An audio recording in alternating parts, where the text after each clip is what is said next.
नमस्कार, मैं विकास।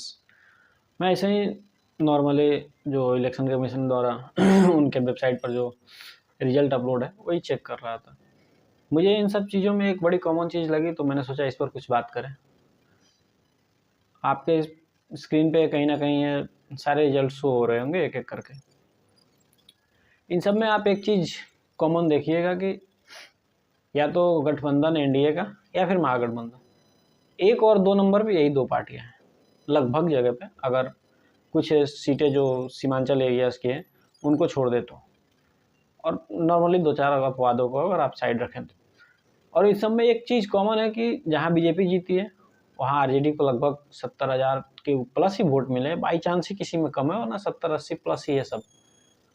और जहाँ हारी है वहाँ जेडीयू के भी 70-80 प्लस है। तो इन सब चीज़ों में होता क्या है कि पार्टियों को एक प्लस पॉइंट मिल जाता है। एक क्षेत्र अगर समझ लीजिए कहीं 1.5 लाख वोटर हैं, उसमें से 80,000 वोटर एक पार्टी को, एक कैंडिडेट को वोट दे रहे हैं। 80,000 कोई छोटी संख्या नहीं होती है एक ब्लॉक के लिए। और उसके बाद भी अगर उसका कैंडिडेट हार रहा है तो ये बहुत ही आसानी से हवा क्रिएट किया जा सकता है कि देखो जी वोट चोरी हो गया, क्योंकि आम जनता ये रिजल्ट जाके देख नहीं रही है, सर्च कर नहीं रही है। जो 60-50 के ऊपर के हैं, बहुत कम ही लोग हैं जो सर्च करेंगे या देखेंगे कि भाई रिजल्ट्स के क्या नतीजे हैं। ये नहीं बताएंगे कि हमें इतने हज़ार वोट मिले हैं, ये सीधा परसेंटेज गिना देंगे हमें इतना % वोट मिला। लेकिन आम जनता को ये चीज़ें थोड़ी समझनी चाहिए कि भाई आपके वोट और सामने वाले के वोट में कहीं कहीं तो 100-50 का अंतर है। रघुनाथपुर विधानसभा देख लीजिए, कितने वोट का अंतर है, 9,000 कुछ, लमसम 10,000। ऐसे बहुत से विधानसभा हैं जहाँ 200-500 के अंतर से पार्टियां जीती आ रही हैं। जो जीता वो तो जीत गया, लेकिन जो हारा उसको भी तो बराबर लोगों ने वोट दिया था ना।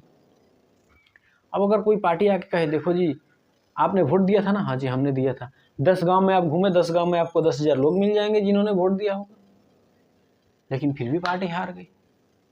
यही वो प्लस पॉइंट मिल जाता है पार्टियों को, लोगों को गुमराह करने के लिए कि नहीं जी देखो वोट चोरी तो होता है, ईवीएम में सीटिंग होता है।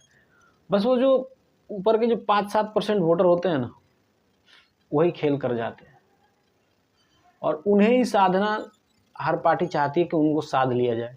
जो साध लेता है वो जीत जाता है, जो नहीं साध पाता है वो हार जाता है। सत्यता यही है। आपने पूरे बिहार में हर जगह ये सुना होगा वोट चोरी वोट चोरी। रघुनाथपुर के किसी आदमी के मुंह से अगर छुटपुट भी आपने ये बात सुनी हो रघुनाथपुर के लिए तो बताना। 3 बार से लगातार यहाँ आरजेडी जीत रही है, और कोई ऐसी बात नहीं थी कि बहुत एक्सपीरियंस नेता यहाँ पे लाए गए हैं जो काफ़ी धुरंधर हो, धाकड़ हो, नहीं। इसके पहले जो विधायक जी थे वो भी कोई खास बड़े ओहदे के नहीं थे, और अभी जो आए हैं इनका अगर पिताजी का नाम इनके नाम से हटा दीजिए तो कुछ नहीं है, लेकिन फिर भी पार्टी जीत रही है। उसका मेन कारण है वोटर। तो इस तरह की भ्रांतियों को समझे और इनसे सतर्क रहें।